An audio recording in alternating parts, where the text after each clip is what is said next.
तर आज आपल्या किचनमध्ये सगळ्यांना आवडेल असा कुरकुरीत नाश्ता बनवत आहोत. बाहेरनं आपण नेहमीच बिस्किट, टोस्ट, खारी आणत असतो. पण घरी एकदाच का असे हे खारे शंकरपाळे करून पाहिले तर सर्वांना नक्कीच आवडेल आणि बाहेरचा नाश्ता आणणं विसरून जाल. रेसिपीसाठी व्हिडिओ स्किप न करता शेवटपर्यंत पाहत राहा. अशाच नवीन रेसिपीसाठी चॅनलला सबस्क्राईब करा आणि बेल आयकॉनला प्रेस करा. बनवायला अत्यंत सोपा पदार्थ म्हणजे खारे शंकरपाळे. मी 2 वाट्या मोजून इथं मैदा घेतलेला आहे. यामध्ये 1 चमचा तीळ टाकलेले आहे. अर्धा चमचा हातावर कुस्करून असा ओवा टाकलेला आहे. सुगंध छान येतो आणि डायजेशनसाठी खूप चांगला आहे. त्याचबरोबर अर्धा चमचा जिरं घेतलेलं आहे, अर्धा चमचा बडीशेप घेतलेली आहे आणि पाव चमचा काळी मिरी घेतलेली आहे. हे हलकंसं फक्त गरम केलेलं आहे आणि जाडसर असं खलबत्त्यामध्ये कुटून घेतलेलं आहे. शंकरपाळ्या तळायचे आहेत त्याच्यामुळे हे खूप भाजून नाही घ्यायचं आहे. आणि हे सगळं कुटलेलं जे आहे ते 1 ते 1.5 चमचा आपण ह्या पिठामध्ये मिक्स करणार आहोत. बडीशेपमुळे खूप सुगंध छान येतो. त्या काळी मिरी जी टाकलेली आहे त्याने हलकासा तिखटपणा येतो. आता यामध्ये चवीपुरतं मीठ देखील टाकून घेतलेलं आहे आणि आता हे टाकलेलं सगळं साहित्य मैद्यामध्ये आपण व्यवस्थित असं मिक्स करून घेऊया. आणि 2 वाटी मैदा होता तर 2 वाट्यांसाठी 2 चमचे तेल मी असं कडकडीत गरम केलेलं आहे आणि ते याच्यामध्ये आपल्याला टाकायचं आहे. तेल खूप गरम आहे तर चमच्याने आधी असं हे मिक्स करून घेऊया आणि थोडंसं थंड झाल्याच्या नंतर मग हाताने सगळ्या पिठाला तेल लागलं पाहिजे असं एवढं मिक्स करून घ्यायचं आहे. पीठ चांगलं व्यवस्थित असं मिक्स करून घेतलेलं आहे. त्यानंतर थोडं पाणी टाकायचं आहे आणि पीठ आपल्याला भिजवून घ्यायचं आहे. तर पीठ आपल्याला घट्ट असं भिजवून घ्यायचं आहे. त्याच्यामुळे शंकरपाळ्या जे आहेत ना कुरकुरीत होतील. त्याचबरोबर तेलकटपणा देखील शंकरपाळ्यांना येत नाही. इथं पाहू शकता एकदम घट्ट असं हे भिजवून झालेलं आहे आणि पीठ भिजवतानाच त्याच्यामध्ये घट्टपणा असायला हवा. थोडंसं भिजल्याच्या नंतर मग त्याच्यामध्ये थोडंसं सॉफ्टनेस येतो. त्याच्यामुळे सुरुवातीला हे एकदम घट्ट भिजवून घेतलेलं आहे. इथं पाहू शकता एकदम घट्ट असं हे पीठ झालेलं आहे. आता याच्यानंतर एक 10 ते 15 मिनिट आपण हे झाकून ठेवणार आहे. त्याच्यामुळे पीठ चांगलं व्यवस्थित असं भिजलं जाईल. 10 ते 15 मिनिटानंतर आपण पाहू शकता एकदम असं हलकासा मऊपणा आलेला आहे. पहिल्यापेक्षा पीठ जे आहे ना थोडंसं मऊ झालेलं आहे. तर पुन्हा एक 2 ते 3 मिनिट आपण हे मळून घ्यायचं आहे.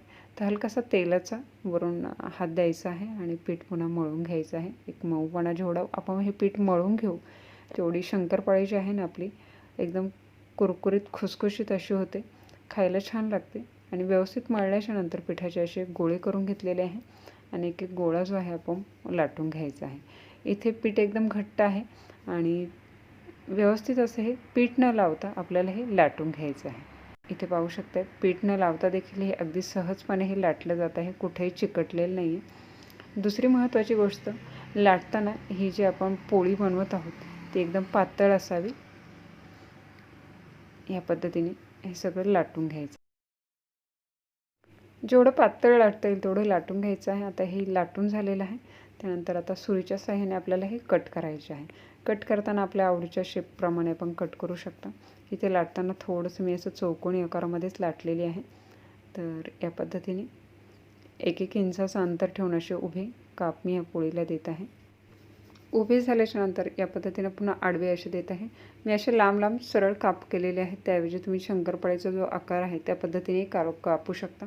तर मी हे मुद्दाम असं डिप करून खाते आहे चहामध्ये.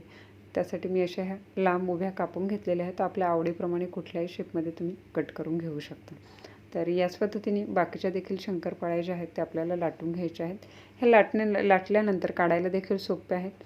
या पद्धतीने तुम्ही अशा एखाद्या प्लेटमध्ये काढून घेऊ शकता. ह्या चिकटणार देखील नाही. एक गोळा झालेला दिसतील बट तेलात टाकल्याच्या नंतर हे ऑटोमॅटिक अशा सुट्ट्या होतात. त्याच्यामुळे या पद्धतीने एक एक काढण्यापेक्षा या पद्धतीने जरी अशा ताटात काढून ठेवल्या तरी वेळ वाचेल आणि पटकन होतात.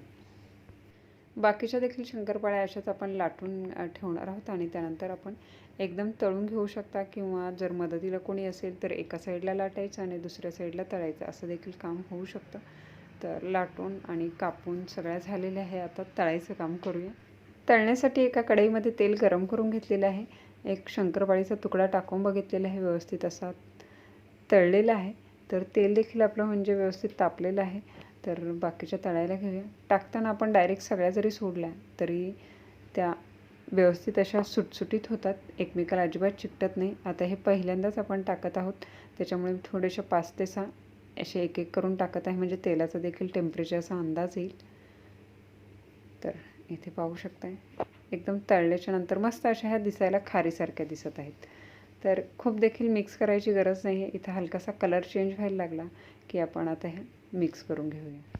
गॅसची फ्लेम मी इथं मिडियम टू लो फ्लेमवर ठेवलेली आहेत.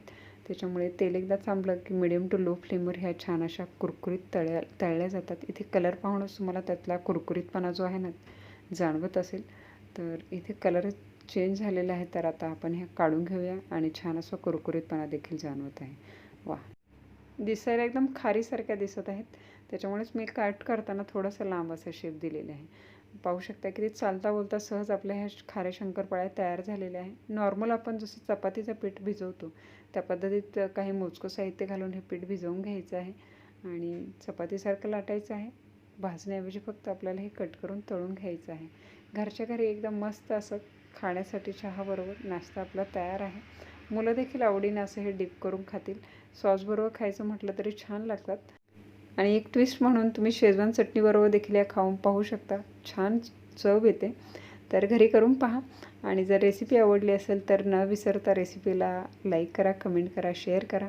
आणि अशाच नवनवीन आणि सोप्या रेसिपी पाहण्यासाठी किटी किचन मराठी रेसिपीजला न विसरता सबस्क्राईब करा. त्या बाजूला असलेलं बेल आयकॉनचं बटन प्रेस करा, जेणेकरून येणाऱ्या सगळ्या नवीन रेसिपीचं नोटिफिकेशन सगळ्यात आधी तुम्हाला मिळेल. पुन्हा भेटूया अशाच एका नवीन रेसिपीसह. तोपर्यंत टेक केअर, बाय बाय.